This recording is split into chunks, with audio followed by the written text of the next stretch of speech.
We don't really talk stats on this show, but I feel obligated to throw this out at the very beginning because we're probably not going to talk about it again. But Jason Kendall, 6 most games played behind the plate as a catcher in MLB history, 5th most hits all time by a catcher in MLB history, most stolen bases by a catcher.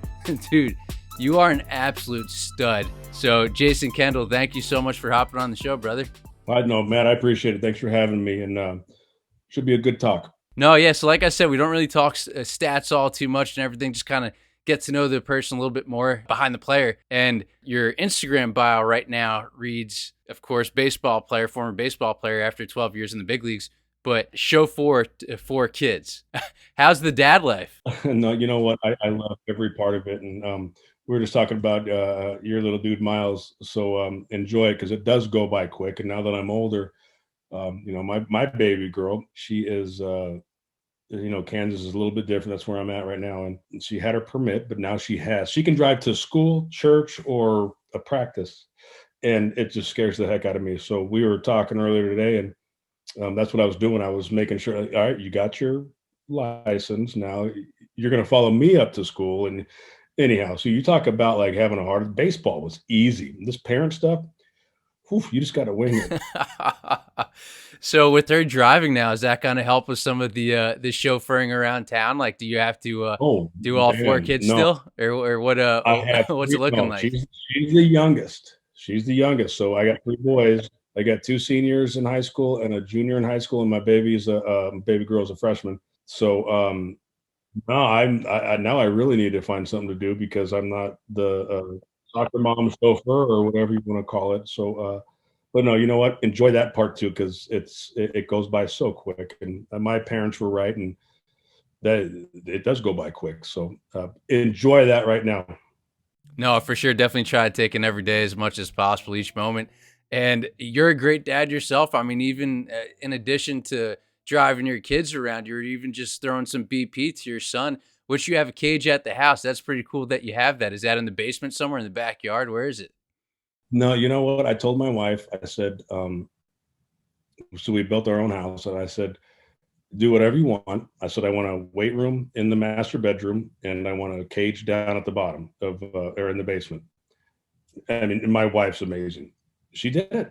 So I got those are the only 2 things I wanted. And, my son just signed a letter of intent to go. He's going to be playing at Washburn University, which is in Topeka, nice. Congratulations. Ichabod. So he hits all the time. I mean, so I just throw him BP, and it's so much fun that I'm able to do that. And I say this because, my father played in the big leagues for 12 years. He played for the San Diego Padres, Cleveland Indians, and the Boston Red Sox. Well, they were, when he played, I mean, he made more money as a coach in the big leagues than he ever did as a player. And 69 through 81 or 80. But when he would come home, he'd go to UPS and work there or work construction or whatever it may be, because he never made the money that I was able to make. And those guys back then, I call it just when it was a game, he went through a lockout and 2 strikes. For the players that today, myself included, and the ones obviously today, to get the money that they're getting. The Major League Baseball union is so strong, but it started with those guys. So I always told myself that if I were to make enough money to where I can, and I did okay. If I were to make enough money to where I have to do I go back to baseball? I could go in back into baseball if I wanted to, or do I raise my kids? So I'm raising my kids, and I love every bit of it. I think they're kind of sick of me. They probably want me to go now because they're older. But that being said, I always told myself that I do that, and that's what I've done. I love that about you. The more and more that I was doing research, I was like, dude, like I loved you as a baseball player, as has everybody that has had you on their podcast or show on TV, and just knowing how much of a family guy you are, dude. I love that about you. And it's cool that you put that batting cage in the basement, because you're not spending your money on stupid stuff. It's actually going towards some productive stuff or stuff that your family and your kids can benefit from. And the gym and you said the master bedroom. So you got dumbbells in there? You doing curls before bed? I got full on workout room in there. It's I told There you my wife, go. well, new age stuff, you know. I mean, there's this. We're in 2020. Well, when we bought the lot, so yeah, you just got to change things around. You know, everything's different, and you know, Yeah. so she did it. You know, kudos to her. Yeah, we got a bike right near I guess in between the family room and the kitchen. But yeah, we just found a nice corner for it. Like you said, it's post 2020, so you could have a workout equipment wherever you want. You keep doing what you're doing, you're not gonna have it in the corner of the house. You'll have your room because you know I've done research on you as well, and dude, you're as good as they get. You're gonna I don't know how much you've blown up, but you're gonna blow up a lot more because that you are that good. I listen. I wouldn't do a lot of I do if you know if it was a friend or whatever, but I mean in the fact that we haven't crossed paths like we were talking about earlier is it's kind of strange because of the mutual friends that we have, but you're as good as they get, dude, and you're going to take off.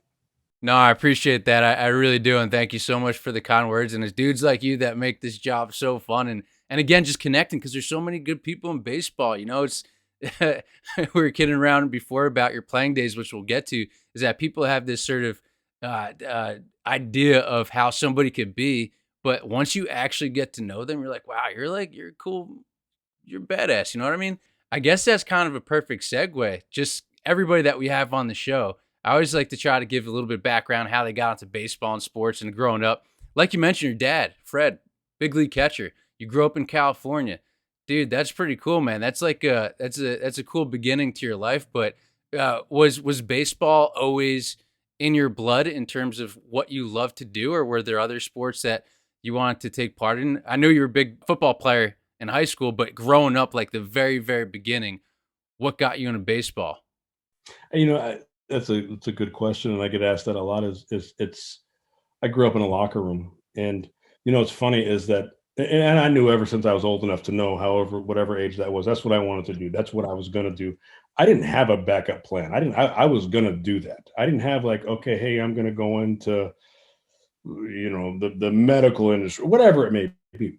I didn't have. I was going to be a baseball player ever since I was old enough to know it, and very very fortunate because I knew that's what I wanted to do. Now, obviously, I'm retired and out of the game for you know the last couple of years, but it's difficult to get in there. And as a parent, being the little league coach for you know my kids as they're growing up, everybody thinks their son or daughter is going to be the next Mike Trout or Serena Williams, or it's not going to happen. And that's what's out there today. So I'm very fortunate that I was able to do all that stuff. But you know, they're a little bit older now. They're in high school, and I'm as completely as uncool as you could possibly imagine. But I mean, I grew up in a big league locker room, Matt, and I will say this: that you look, or if you ask anybody that had a whether it be a you know your uncle or your father or whoever it may be that played in the big leagues before, it's an advantage. It really is, just from growing up in that locker room. So I was very very fortunate to have a father who played in the big leagues that long, and for me to be around it. I don't remember as much as my older brother does, but he was the same way, and he's been a major league scout for the San Francisco Giants for 25 28. He's got 3 rings. I have one just as an assistant GM with the Royals, but he helped. He watched. You know, he drafted Brandon Crawford, and he moved up, and Oh wow. so I mean, it's a baseball family, and I think that's what we both wanted. Well, I mean, it's kind of in the blood. We wanted to do, and I think if you ask any other, you know, son or a relative of a former big leaguer, they'll say the same thing. It is an advantage. I mean, it took me. My father was a big league catcher for 12 years.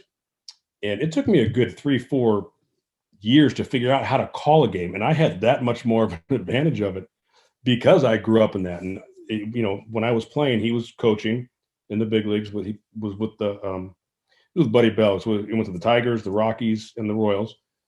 And yeah, I had I mean, who's going to know your game better than you know your dad? And so, anytime I was scuffling or doing whatever, I just pick up the phone and call him. So, I was very fortunate, and it goes by so quick though. And I had a good gig for a long time. I got to get a big league uniform dirty. But getting back to what you said earlier is, I played the game hard. I played the game the right way, and that's because of my father and that generation, that's how they played.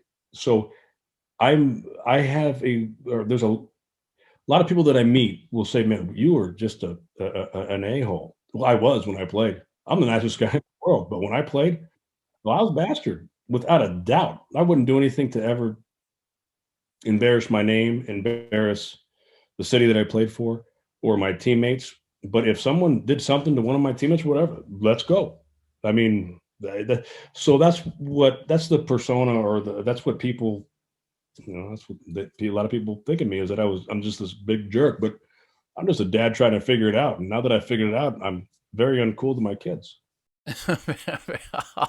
I'm sure they love you, but dude, I gotta agree with you 110% when it comes to when you have somebody in your family, more so yourself because your father had played baseball. Len Coleman, who we were kidding around before, who had found you a handful of times, former Well, president okay, national. Like he's like, so yeah, yeah, that being yeah. It said, gets is that he had to find me because, you get in one fight, okay, it's kind of your first one, and that's usually what happens. But I mean, after your fourth one, you have to find him. That's the only reason I was kind of saying that because I know that you grew up and around that family. So, but after you get in your second, third, or fourth fight, you have to find a little bit more and give them some, suspension days.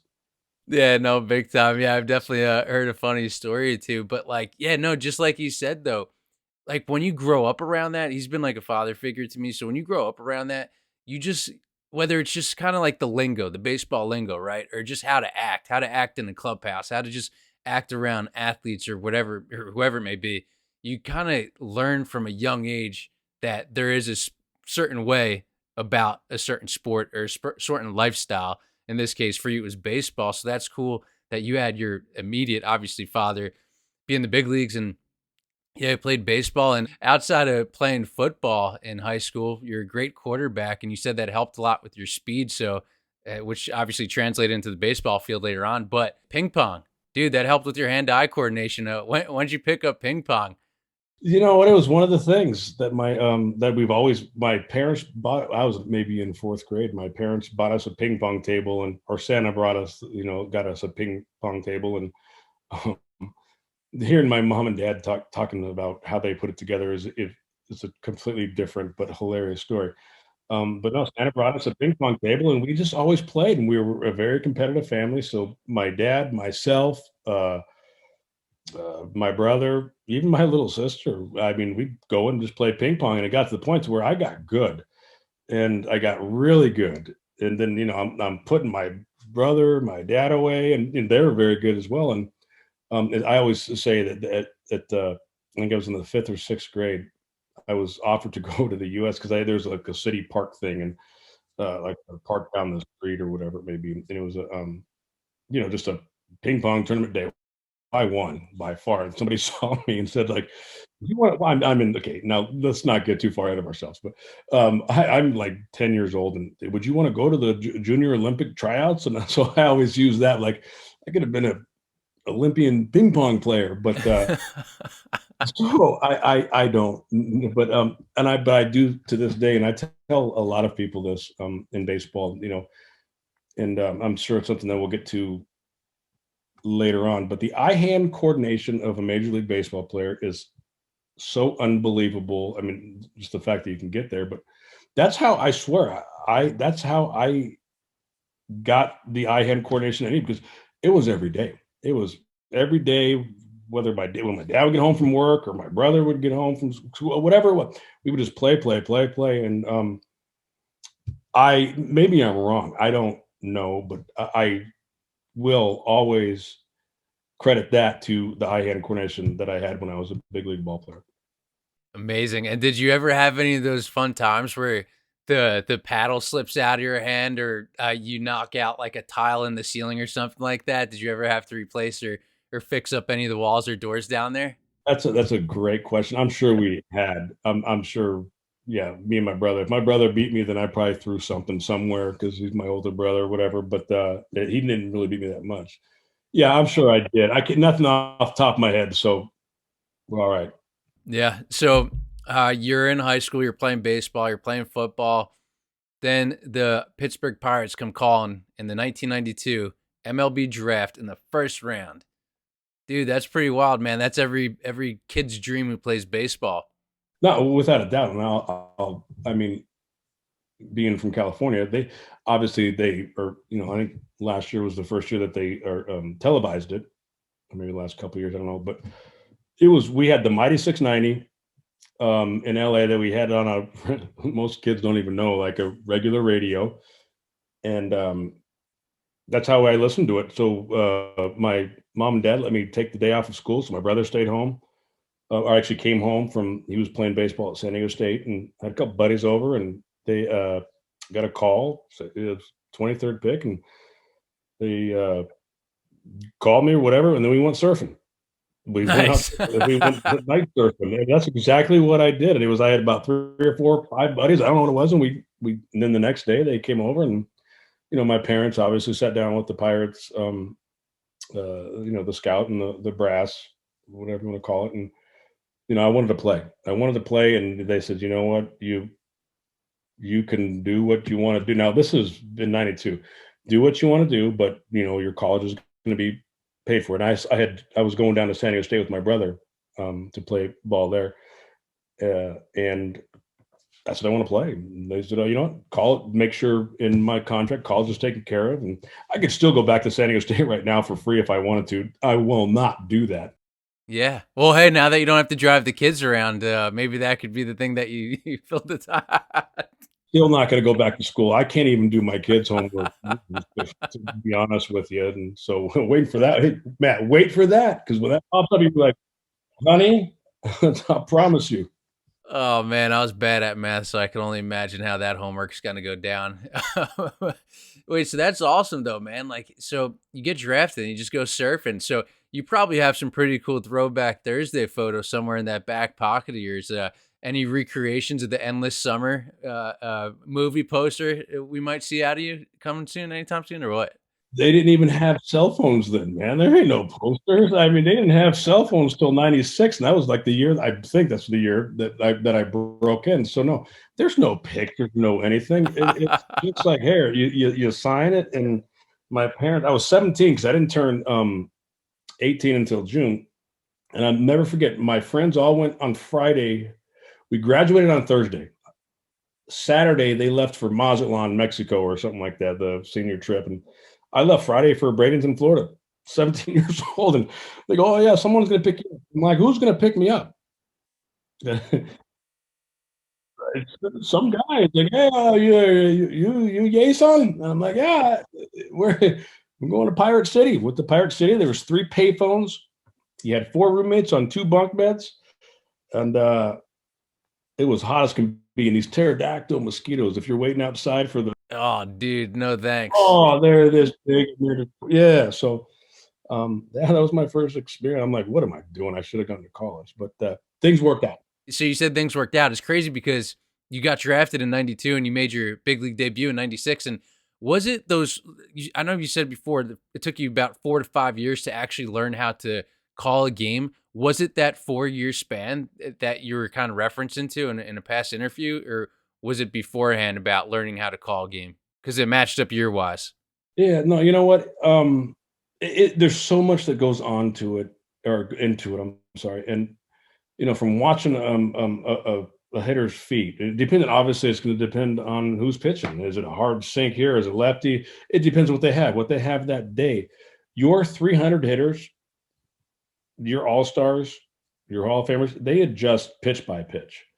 Your They will remember in your division. So I'm in Pittsburgh. Say, I'm just trying to think of a name. If Albert Pujols 3 months ago hit a 2-1 changeoff off a certain pitcher, and 3 months later he gets in that 2-1 count, what's he looking for? A changeup. So it's you have to learn, you have to fail, you have to know what the pitcher has that day. So I mean, and like I said, I had advantage. I already knew some of this stuff going in, but you have to get in there and do it yourself. And it's just it's such a that's what my mind was meant for. I mean, I didn't want to wake up at 2:33 in the morning and go, "I'll throw my slider down and away." I mean, I used to do that. I mean, that's how I thought. I could tell you as soon as that last out was made what relievers, whether it be specialists or not, are going to be ready for the certain team or whatever it may be that we're playing the next day for a certain hitter. I knew what they, and it was obviously a lot easier once you got everything on a DVD and you could know that. But I knew all that stuff, and it's just one of those things where you have to put in the work. Listen, there's only two things to do in this game that are easy. One is hustle, and the other one's being prepared.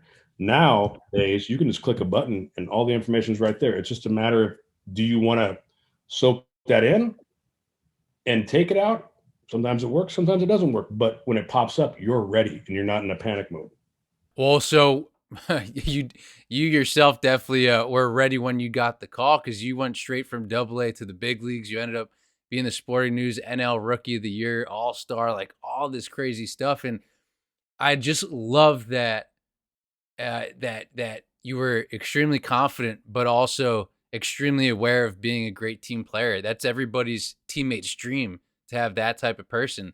So you understood, and like you hit the scene with such a splash, man. It was so cool to see. Well, I appreciate that, and I've lived a dream, and I'm even living a dream now as far as with my kids and watching them grow up. But I had a great gig for a long time. Somebody paid me to do it, a good chunk of change to do it. And listen, man, I can honestly say, I can honestly look back on my career and just be like, you know what, every night, whether I stunk or I was good, and I've been all three. I've been great, I've been awful, and I've been mediocre. And I think at the end of your career, when you can say that, you've done okay. I think that when it comes to your career with the Pirates, there's three moments, in my own personal opinion, that I think were absolutely awesome. The first is in 2000 when you hit for the cycle. In that outfield, in right field, is against St. Louis Cardinals, is at PNC Park. There was Jim Edmonds in center field, one of the best defensive outfielders in baseball history, and JD Drew in right field. And your last at bat, that's when you hit the triple to complete the cycle. Dude, not many people hit for the triple, regardless of catchers. I thought that was pretty badass. So that's the first of the three, but that was so cool, man. Was that, in your opinion, kind of like a top three moment for you in a Pirates uniform? Yeah, I mean, it's something cool to say because I've did, because there's not many players that have done that. I mean, I don't. I couldn't tell you how many. I know it's a handful, but um, I knew when I hit it that it was is just a matter of, because it was AstroTurf, which the turf now is nothing like what it was at Three River Stadium. It was. I knew what was going on. I was just, is it going to bounce over? Is it going to be a ground rule double or not? And hit the wall, and so that's a cool, definitely a cool moment. And I'll bet the other two you're going to say, or the guy who got in fights and the guy who put his ankle on backwards. I hear that more than anything. That ankle dislocation, that was in 99, so that was just 3 years after you just started. So like we said, you hit the scene with a pretty big splash, but talk about a holy shit, now what type thing. But dude, you even handled that pretty well. The other two, and I'm going to look down at my notes for this one, which I do want to point out too, something that I really respect about your big league career is that you never had like that kind of like notepad in your back pocket, which I try to always do with my, like anything that I do, like stuff like this. I don't want to ever have to refer to notes, because I feel like if you're well prepared and you remember everything as best as possible, you don't need to refer to anything. And I think that shows a sign of respect and also a comfort level. So you did that with your pitchers the entire time. But just for the purpose of this countdown of three things, I'm going to check out the other one that I have written down because I don't want to mess up the years. But in 2001, so the first play was in 2000. The second was in 2001, and you played with the Pirates from 96 to 2004. But in 2001, that was the year that, even though you weren't catching behind the plate, you're in the outfield. I heard you telling John Boy Jake and Trevor Plouffe on their show that you had called a game from the outfield in left field the entire game. That's stuff of like a legendary myth. That's stuff that you'll never hear from. The 2001 was such a freaky year. You had obviously 9/11, which was really just. I don't mean to bring the whole interview down. And Willie Stargell died, and I'll tell you this story that I might have told maybe a couple people, but I'll never forget. We were back in Houston, That's where we started off the season. We flew into Pittsburgh, and I remember I got back to my house maybe, I don't know, 11:30. It was a Sunday day game, and I believe we opened up the next Monday, or I can't remember what it was. It was Monday, or it was Sunday night and Monday. Besides the point. And I'll never forget, from midnight to 12:15, it rained and thunder and lightning harder than I had ever seen it before. I mean, it was crazy. And I woke up the next morning. We had like a 3 o'clock, 2 o'clock game. It was like a opening day in PNC Park too. And I get there, and Kevin Young, it goes, "Hey, did you hear what happened to Pops?" Willie Stargell had passed away in that midnight to 12:15. And I go, "Oh my God, I swear," it gives me chills right now.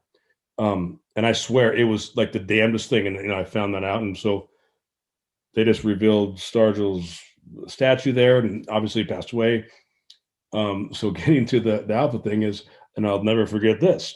So what happened was, I called for a sinker away from a left-hander, and it cut. I did it in April, and it snapped my thumb instantly. And this is where my power went downhill. But this was, maybe half a month into it, and 2 weeks into it. And and I'm like, I'll figure it out. Well, it got to the point where I could barely catch it, but I played the whole season. So was I dumb to not have the surgery right then and there, and have them, fix it sooner than later? Probably. But I waited till the end of the year, and my thumb literally was just hanging on. It was like mashed potatoes. So they moved me to the outfield, and I made, I think, my first play or second play I ever got, where I was in Atlanta. Quilvio Veras, I'll never forget, hit a fly ball down the right field line, foul, or left field line, I'm sorry. And I slid and made an unbelievable catch. That was number one web gym. That's like my claim to fame in the outfield. Trust me, after that, it went straight downhill. So my attention span wasn't like, I made that catch. Next thing you know, I'm yelling at the popcorn guy or the fans right there. And I never really, because I mean, you can't like be distracted when you're catching. You got to be locked and loaded. I mean, with every pitch, every pitch is, but in the outfield, be like, "Hey, no, no," especially on the road, obviously, like, "Screw you." And next thing you know, the ball is hit to me, and I'm yelling at the fan right here. Ball's fine. Everybody's coming around to score. So I made the Quilvio Veras play. It was awesome. And then it went straight downhill from there because I couldn't pay attention. So that being said, I told Keith Osick, the other catcher, I'm like, "Dude, let me call the game from left field." I was playing left because I have to stay in this game instead of yelling at people. So I can't remember what, my glove up was a fastball, or glove down was, what I can't remember that. But yeah, I called the whole game. And he goes, "All right, you know this team better than I do."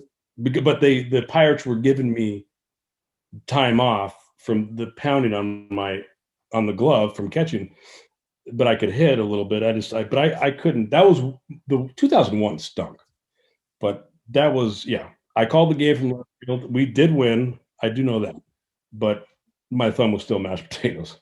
So is that the only game that you had called from the outfield? Because I know you played about 20 some games out there, but was that like the one That game was the that you only, did? yeah, that was the only one because it was a day game. Do remember that, and he could see what I was doing, or what. And but I mean, it got to the point where I'm like, I can't yell at the fans anymore that are, I really have to, because I was awful. I was awful out there. The ball. I mean, I'm yelling at a fan, and the ball was hit to me, and I wouldn't pay attention. Like, the next thing I know, ball. I'm yelling at this guy or girl or whoever it is, and the ball's going past me. I go, "Keith, I have to pay attention. I'm going to call every pitch." And he goes, "You know him. It makes my job easier." So I called every pitch. We did win. So at PNC, you actually got the first hit from a Pirate in history of the team, and it was an infield single to Barry Larkin, a Hall of Famer, a dude who you said that you wish he was one of the players because you were a hard, very hustle type player. You hadn't taken out at second base on a double play, but you got the first hit, and it was an infield single. And as a catcher, to again one of the greatest shortstops in baseball history, way to really put your stamp on the franchise. Well, I think the coolest part was Sean Casey got the first hit and home run, and he's a Pittsburgh native. because we were playing the Reds. So the first hit at PNC Park was a home run by Sean Casey, who's from Pittsburgh. That I don't think you can get. And you talk about a great guy. Sean Casey is unbelievable. Wait, so hold on, time out. So the first hit, like at non-home run? I was the first Pirate who got a hit, and I always say I could. He's the only one that I could never just clip and put on his back at second base. He would get out of the way some way or another, and that's where you got that story from. Is because I couldn't get him, and it was unbelievable. He goes, you never will. So, but I mean, what a great player. But yeah, no, the first Pirate hit is awesome. Yeah, it was an infield single, but go back in the first inning, Sean Casey hits a home run, and I believe he was off Todd Ritchie. See, stuff like that I shouldn't know, but I still know. And Dude, yeah, your memory is insane. yeah, no, it's when it comes to that, it is yes. When it comes to anything else, not good. All right, so how about this then? So just like about a week ago, I was checking out the MLB app, and you know how they have I don't know if you watch it or not, but they have those throwback This Week in Baseball episodes. Yeah. Yeah, so I'm watching one of them, and they show some of the All-Star games and everything. And I'm thinking about all the dudes who I know in baseball, all the guys I've recorded with and obviously built relationships with. And I'm sitting there, and I'm like, who are some of the most badass players in baseball history to ever step on the field who just brought so much to baseball culture? And you popped up on the screen, and I was like, I got to reach out to Jason, have him on the show, man. Like, you are one of the dudes, in my opinion, who brought so much on like the fun side of baseball when it comes to just like appearance, man. Like you had the pine tar on the helmet, the sleeveless Pittsburgh Pirate jerseys that you rocked, the tattoos, you know what I mean? The goat tees. Those, dude, you had it going on, man. Did you feel that way when you were playing? No, I mean, bottom line is again that like the thing that I get noticed for most when I go somewhere and somebody does recognize me, it's you're the dude that snapped his ankle and got in a bunch of fights. Oh, jeez. That's We, I like to think that I did all right, as far as my career and everything. But that's where you get that from because some of the things they show or a lot of things they show or talk about is Kendall doing this, Kendall doing that. But I mean, it was all protecting my teammates or myself or like I don't know. I had a problem when people yelled at me. When people yelled at me, I didn't like it, and that was my one little problem. But so no, but I appreciate that. And again, I had a good gig for a long time, and it was fun. So do you ever show your kids any of these photos from back in the day, or the baseball cards where you do look like a boss? And are they like, wow, like Daddy, you were pretty cool? They don't care, They Matt. don't They care. don't, they don't care. They'd rather watch their little YouTube things and whatever they're doing. No, they could care less. Without a doubt. Hopefully, one day they'll be like, "Hey, Dad was pretty cool," and I think they will at some point. Right now, no, no. Do they watch it? No. I've tried to show them certain things or whatever, and yeah, very rarely is it cool. Oh man, I keep on telling myself I'm gonna do this as long as I possibly can, so that when Miles gets older, he could be like, "Wow, Yeah. like Daddy, that's pretty cool." But Yeah, after no, hearing no, that, who no, no, no. knows? I'd be Who like, Dad, knows? okay, do I Yeah. really have to sit here for another hour and listen to you talk to some guy that I could really care less about? That's exactly what will happen. I'm just helping you out you know, for the future. Yeah. Well, Becca, she kids around. She's just like, man, what if he grows up and talks a lot like Daddy? And then I'm gonna be like, you better get some headphones or earplugs. No. But I will say this: there's nothing. I don't know. Nothing. I mean, it's cool to me that when you watch your kids do or say something that you say, like they are paying attention. Sometimes might be a little bit, but they are paying attention. So they'll say certain things, and I'm like, yeah, I know where you got that from. Yeah, but it doesn't happen often. Oh, that's great. Yeah. Wow. Yeah, no, and I really meant that. Like when you think about some of the guys like from back in the day, like there's a reason why you stick out. And another thing that kind of had you sticking out of a lot of the players back in the day, and something that guys definitely rarely do now, but you didn't wear batting gloves. I know it's such a small detail, but just kind of like going deeper into it. There's you, Vladimir Guerrero, Moises Alou, Jorge Posada later on. Yeah, I can't really think of that many people who didn't wear batting gloves. You know what? I never wore them, and I didn't wear them at the end of my. There was about a year period where I did wear them, and it was when I was actually with the Oakland A's, and I came into Kansas City, and my dad was the bench coach or bullpen coach there, and he took me out to lunch. I hadn't seen him obviously because we're on same schedules and different sides of the United States. Um, but my thumb, getting back to my thumb, was killing me. I'm like, I don't know what to do, and I said, I'm scuffling now. And he took me to lunch that day, and he goes, you know what? Try batting gloves. Just try it. And I'm like, all right. So I told Swisher, I didn't even have batting gloves. I had one under my catching glove. So I look at Nick Swisher, hey, Swish, give me a pair of batting gloves. Throws me a pair of batting gloves. It's got 33 on them or whatever. I think it was a number. And I go and I get 3 hits.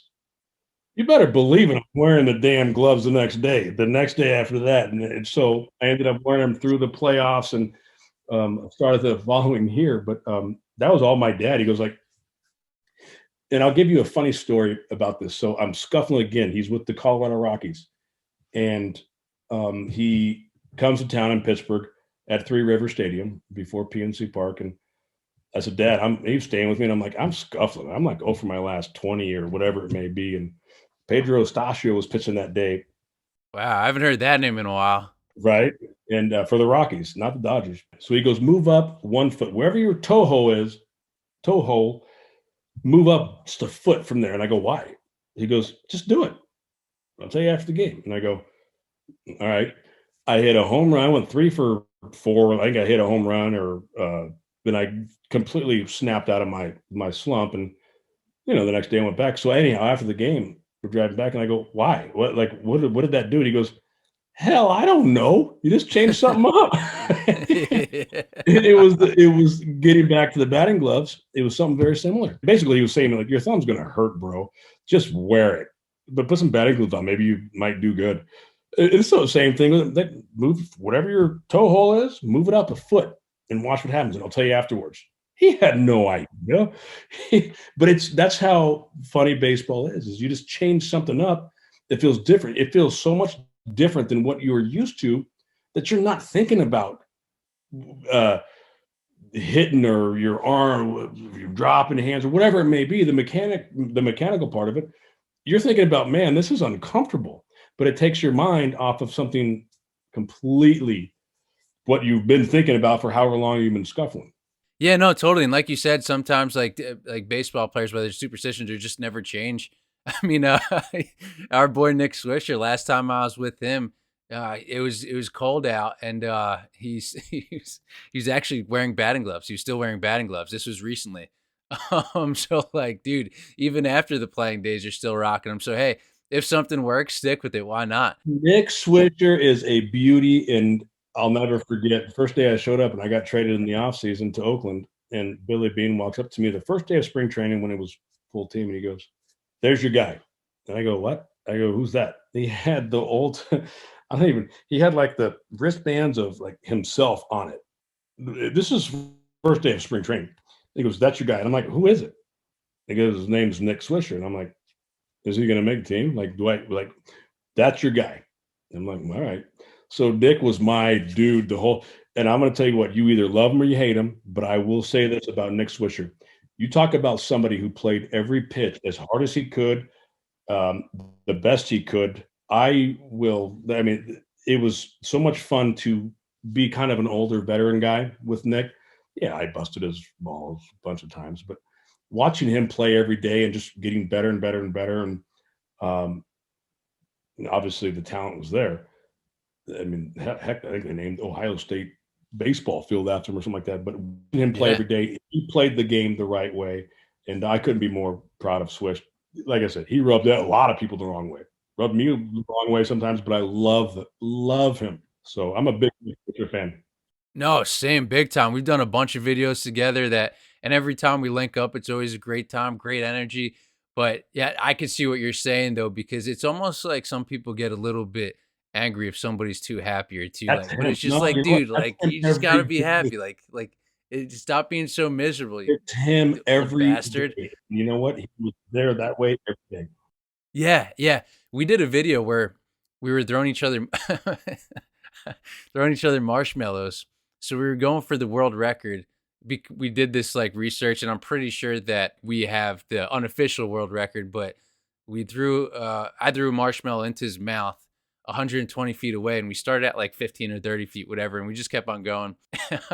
But like, that's the He type of loved person it. that he He is. He loved just it. He loves was to have fun. trying. You know what I He mean? Like, loved. this is Yeah, yeah. great. Yeah. Yeah. Baseball needs more of him, and obviously more guys like you. And I guess circling back to the batting gloves. So there was like no weird thing behind this, right? And maybe you know this. I think might have been Vlad. I don't know. I don't want to spread any rumors, and that's not what this show's about.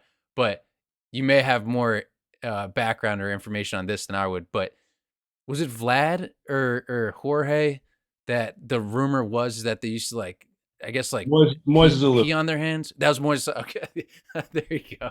That Yeah, was him. they say yeah, he peed All on his right. hand, get the calluses down. I don't know if he did or not. I can't. But no, I mean, you know what? When you didn't wear batting gloves, when I didn't wear batting gloves, I would start hitting maybe a little earlier in the off season than most people do to get the calluses built back up and the blisters built back up. That was the only thing that I did because it did take a little bit longer for them to get tough and rough again. And obviously you're wearing batting gloves, and it's not going to be. That's what it's more for than anything. But yeah, yes, it was Mo. That is what I've heard. Yeah, you can piss on, you can throw oil on it, whatever it may be. I don't care. Dude, let's go. You're firing me up. So then one thing that you did touch on, which was the fights and stuff like that. You didn't like getting yelled at. The one fight that you had with Gary Sheffield, that one was a pretty good altercation. But dude, 2 weeks later, you guys ended up being on the same All-Star team. Yeah, no, I was talking about the most uncomfortable All-Star game ever in the history of the world. Yeah. Yeah. I had my brother with me, and he had, a bunch of his friends or whatever. And I'm like, hey, dude, just get a couple shots in. I'll be on the bus from the hotel to the ballpark. But yeah, no, it was uncomfortable but then eventually, no, it was uncomfortable. I think we made eye contact maybe one time, and At the All-Star game. at the All-Star game, like Oh, walking by. okay, gotcha. And you know what? Long story short is when he was in New York and I was in Pittsburgh still, and we were playing in Tampa for a spring training game. And I knew Jeter, and actually Jeter and I got drafted the same year. We had the same birthday. And spring training, you play like your 5 innings or whatever it is, and then you get out. Well, it was George Steinbrenner did not want you to run in the outfield because at the field, most people after a spring training game to get most starters, you might run 10 sprints in the outfield. And so you had to go behind the stadium on one of their minor league fields to run your sprints, and then you can get out if you're a starter. It was me and Tyke Redmond. Tyke Redmond, love the guy, was about $120 soaking wet. And so we got taken out. So we're out running our sprints. Well, here comes Jeter and Sheffield. And I'm like, hey, Tyke, you just got to, you get I'll get Chef. Jeter will be all right. We're just messing around talking. Yeah. But I mean, the weight was not the way we were done. And so anyhow, and Derek kind of said, we talked, whatever. And, we were cool ever since. And it's just one of those things that happens in a heat of the moment type thing. But I just honestly, I just looked this right here. This is on the ground. I don't know if you can see it or not. That's awesome. Literally, just look at that. Yeah, so you got that nice photo of the brawl as a good memory. You got to send that to Gary and be like, "Yo, Chef, can you sign this for me now that we're cool? This is That's a cool funny piece that of you memorabilia." that. I literally was just I looked over and it was right there. But, Well, it's actually because I'm in the other room. No, I'm just kidding. probably are, dude. Yeah, I know, right? God, but that's something that I think baseball is kind of missing. I think all sports actually is kind of missing today, is that kind of competitive fight, that edge. You know what I mean? Because now there's so many people who are buddy with each other. But no, I just love the fire that you had. So yeah, no, you brought so much to the table in the baseball culture. And then in terms of like contracts and stuff, I love when somebody gets a big deal or signs for a lot of money, because you understand and you know how much work they put into it leading up to that point. So in your case, your career started like the mid 90s, and luckily, timing wise, it kind of like overlapped and overflowed into that kind of new money that we were seeing in baseball. So when you signed that 6 year, $60 million deal, dude, like, are you popping bottles that night? That was one of the biggest contracts at the time. Yeah, it was actually a really cool night. I mean, me and my brother flew out to Pittsburgh, to the press conference and everything, and the general manager Cam Bonifay, the owner um, Kevin McClatchy, and Mario Lemieux. I mean, of all, I mean, it's Mario Lemieux. We all went to a steakhouse, ate, and then it's something cool. It's something that you just like. You're really gonna give me this to play this game? Um, you know, I might be dumb. I'm not stupid. I'm not gonna say no. So it was just one of those things where I signed at the right time, and I wanted to stay in Pittsburgh my whole career. I wanted to win in Pittsburgh my whole career. After Cam Bonifay got fired, the new general manager that came in, Dave Littlefield, we didn't see eye to eye, and we didn't see. I mean, in 2003, we had a pretty darn stinking good team. I was behind the plate. Aramis Ramirez was at third. Jack Wilson was at short. Pokey Reese was at second. Oh, wow. Yeah. Kevin Young or Randall Simon were at first. Reggie Sanders was in left. Brian Giles was in center. No, no, no. Brian Giles was in left. Reggie Sanders was in right, and Kenny Lofton was in center. And we were 6, 7 games maybe out of it at the All-Star break. Trades everybody. 6 and 7 games out of the All-Star break when the All-Star breaks is nothing. And we had a really good team. So I mean, we didn't see eye to eye. It's one of those things. And I wanted to stay there my whole career, but I wanted to win. And I was fortunate enough to get traded to Oakland, and yeah, I got Yeah. to go. And I you went to the got to go playoffs. to the postseason. Yeah. That was the first time in 2006, as like you said We before, we one of should the have won the best whole teams. thing, but we ended up sweeping Minnesota, and we had 3 days or 5 days off, and all we did was take batting practice at the Coliseum. And that's my opinion, but I think when you have that much time off at that time, because the Yankees and Tigers went to their 5 games or whatever, but I'll never forget. I was leading off that game against Minnesota, my first playoff game ever, and it said the longest tenure players. Listen, players look at the scoreboard. I was number one without being in a postseason appearance. I was number one, and Mark Kotsay was number two. I was hitting first, and he was hitting second. And I mean, we both had never been in the playoffs, so it was something really, really cool. So that trade was kind of the first time that you were obviously outside the Pittsburgh Pirates organization, and you ended up playing for it was the Cubs for like 50 something games. You played for the Brewers also, and when you were with the Brewers, something that I thought was really cool was that Trevor Hoffman, he was at the end of his career, and like he's even said he's been verbal about how much you helped him like get through the innings because again like his stuff wasn't what it was when he was with San Diego. And also too, CC Sabathia, you caught every single inning of his when he was with the Brewers, and that run that he had with them was absolutely insane. So like your performance of getting on base was amazing, but just the fact that you were able to handle all those pitchers so well and like have these great relationships with them, that says a lot about you. And again, like when it comes to that paycheck, when those checks that you're cashing, like so well deserved. And I almost think that there should be a higher price tag on that type of stuff. No, well, I appreciate it. I mean, you just dropped two names right there that are going to be Hall of Famers, and no, what CC did was wow. I've never seen anybody. I don't think anybody will ever see a performance like what CC did in those 3 months. I mean, he literally, and he's a free agent at the end of the year, literally picked everybody up.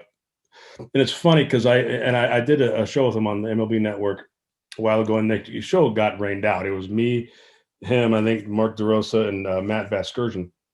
And we were basically calling a game. It was the Brewers and Cubs game. And he ended up getting rained out, so we only had about 2 innings of it to speak with. But, I told CC, but free agent, and I go, see, what was it like when you went back in a Yankees? Because interleague play they played, and I said, CC Sabathia will be a legend in Milwaukee forever. Those 3 months that he spent, because it was awesome. First time in since 1980, I can't remember, 3 or 82. Brewers were in the playoffs, and it was a fun year. Hoffy the next year, I caught Hoffman, and we went to Japan in '98, and we ended up hanging out a lot. And so, I mean, I've always kept in touch with him, but he still had good. He still had his changeup. He had no velocity, but I said you have to use your anyhow. So, make a long story short, is he never shook, and it was cool because I could with what he had. We were both older guys at the time and veterans, and with what he had, I could get him through it easily, and it was fun to catch him. Was he still coming out to Hell's Bells at that time? Oh, it was awesome. You talk about, and it was even funny. The first time he came out, it wasn't a safe situation, but he hadn't pitched in like the first 3 or 4 games, and so maybe it was a safe situation. I can't remember, but he ended up, it was a safe situation, and he ended up getting the 3 outs and got the save, and he instantly called up to the not called up to he got on the phone the not instantly, but that night and said told the whoever runs the radio or the speakers, he goes, make sure it's louder. And I'm telling you what, it was a lot louder the next time. And that whole everything at Miller Park, I don't even know what it's called now, it was shaking. You talk about chills and goosebumps. It was awesome. And you had a front row seat. So are you just standing there like, yo, let's fucking go. This is awesome. What's going on through your mind? Are you trying to tame the wild beast that's about to take the mound? No, trust me, Trevor knew what he was doing. He just like come out and did his thing. You're so locked in, especially as a catcher, to what I. There's a couple times you try to sit back and enjoy it, but I mean you hear it, but especially when he's running out from the pen. But no, what a cool thing to experience. And like I said, he told them to turn it up. They turned it up, and boy, was it awesome. Dude, yes. So as we're kind of talking about all these different experiences that you had and what baseball has brought to you, you even mentioned that you went to Japan. Like, do you reflect much about your career and all the cool stuff that you've done, or is it just kind of in the past? You know what I mean? How do you perceive what you did and what you brought to the table? Um, that's a great question, Matt. I mean, you know what I remember more is I was I mean, I'd like to think, maybe not now. I'd still be playing if I could throw. I just couldn't throw anymore at that level. So I blew my everything out of my shoulder twice. But Well, yeah, and you did try. So it was 2010. That was like your last year, and you tried it was my last to year in come back in 2012. I tried to go 2012. back. Yes, and but I was a front office employee with the Royals. I watched those guys, Mike Moustakas, Eric Hosmer, Lorenzo Cain, Escobar, Alex Gordon. I watched those guys and helped them out. I mean, helped them out. I didn't do anything, but I mean, they would come and talk but watching those guys go on and win that 2015 World Series was awesome. So, I mean, I don't even know where we just got off the whole when I played or anything, but I mean, after and I've been out of baseball 2019, I think, for the kids. But it was so much fun to watch that group of their men, um,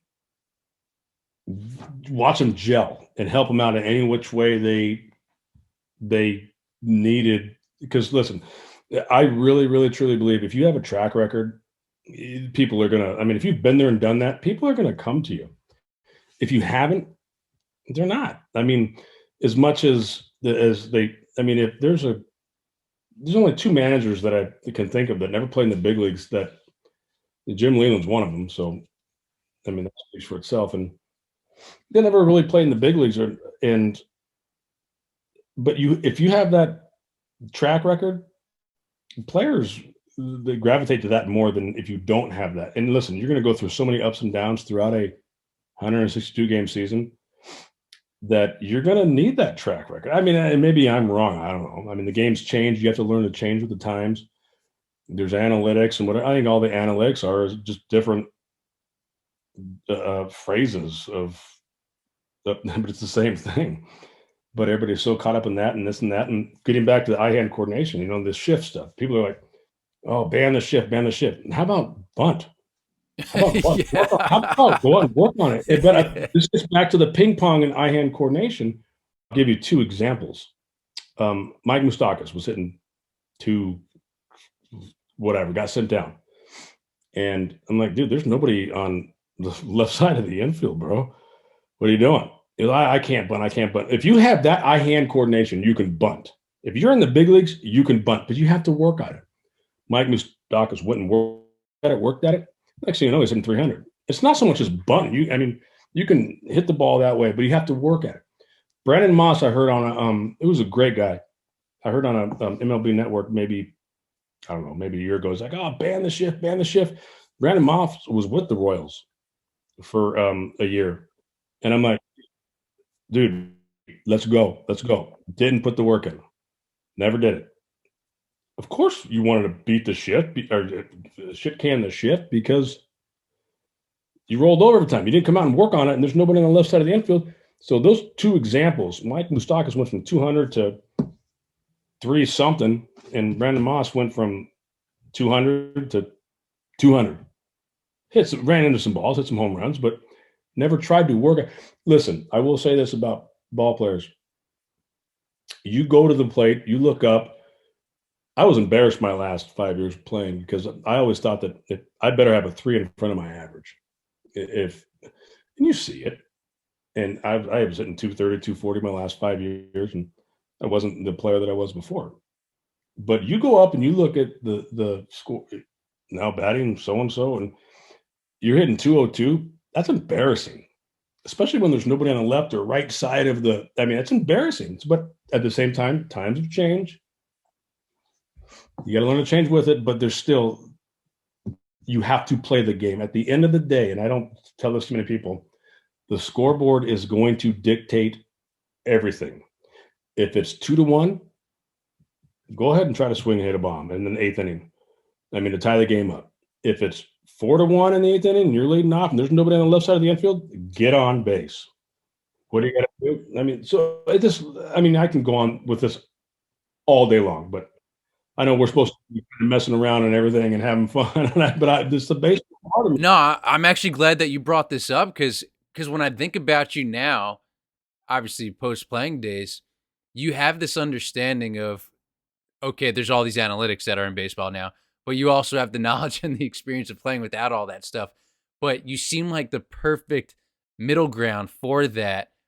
So, in my opinion, I don't know if this is what you would ever want to do, but I'm like, this dude needs to be back in a dugout managing a team or something. I know you had a role with the Royals for a while post playing days, but I'm like, dude, you got stories for days, just a wealth of knowledge. I might be dating this conversation right now by asking this question because who knows what can happen a year or 2 or 3 years from now. But do you ever see yourself getting back into it in that capacity? Without a doubt, 1,000%. And Dude, let's go. Sign me up. it, I'll be your hype man. it, there you go. Yo, I'm going to be your hype man for the Hall of Fame. Sign me up. I'm going to be knocking on it have to whoever's be the door in right Cooperstown. situation. And the way the game is today is, and again, it goes back to playing, is people don't want the old school guys in. And I'm not saying I'm old school. I just played hard. But I understand that there is there's a a middleman that needs to be in there from the analytics to the old school players or whatever to the actual game. But I mean, it's not rocket science. It's common sense. And again, it goes back to the scoreboard is going to dictate everything you need to do. Bottom line, it really is. Just putting the innings in too. There were, I think it was 8 seasons where he played 140 games behind the plate. You're not seeing that these days with the quote unquote load management and all that other stuff. And I think it was Mike Schmidt who said that in the outfield during batting practice, somebody asked him like, "Hey, how are you feeling? Or are you going to take the day off or whatever?" Because something was bothering him, and he told his teammate, he was like, "No, because like I can play, and if I were to take the day off because of this little tweak that's bothering me, but I could obviously play through, then that means that I'm going to end up taking off a bunch of more other games down the road. And I don't want to have that excuse or that easy out." So you brought that. And then still, well, I guess not to this day because Ryan Braun isn't in the big leagues anymore, but I'm sure that through you, through him, some other players kind of Yeah, hearing some of the stories that you had an impact on with Ryan Braun, which I'm sure you could probably share with us. But I thought that story was pretty cool because that's that old school approach that you brought into the new school.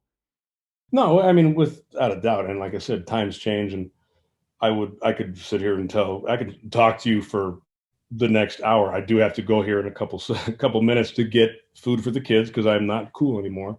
But definitely we have to have a number two of this, um, because dude, you're as good as they get. But yeah, no, you know what? It is. Everybody's different. Everybody's different. Some guys need to be kicked in the butt. Some guys need to be patted on the butt. And at the end of the day, you're all trying to do one thing, and that's win a World Series. Some guys are different, but some guys are like the ability is there. I mean, you have to know how to just manage people. I don't want to say it's like babysitting because it's not, but you have to like know everybody's personalities and what you can and cannot do with certain guys, and what you can do to get the best out of them. And then, like as a manager or whatever, then you just take a step back and watch them go. But you have to earn that, and I think a lot of it has to do with a track record. I really do. You have a track record. You've been there and done that. Guys are going to step it up that much more for you because you know what, you have been there and done that. But you have to learn how to manage all the different personalities. Dude, yes, sir. Baseball guy through and through. I love it, man. I want everybody to be able to follow you on social media. Just follow along your journey during your post-playing days. So where do you want everybody to go to follow you? I don't even know.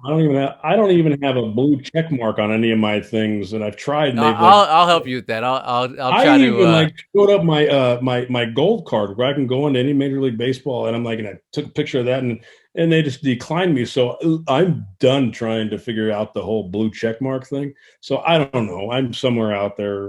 I'm on Twitter and Instagram every once in a while, but I'm so new to it. I don't know. I could care less about all that stuff until I get a blue check mark. Maybe one day. Dude, it'll happen. I'm sure it will. But dude, I'll plug in the handle on the screen for you. But Jason Kendall, dude, thank you so much for hopping on. Keep swinging, brother. It was a blast. Anytime, man. Be good.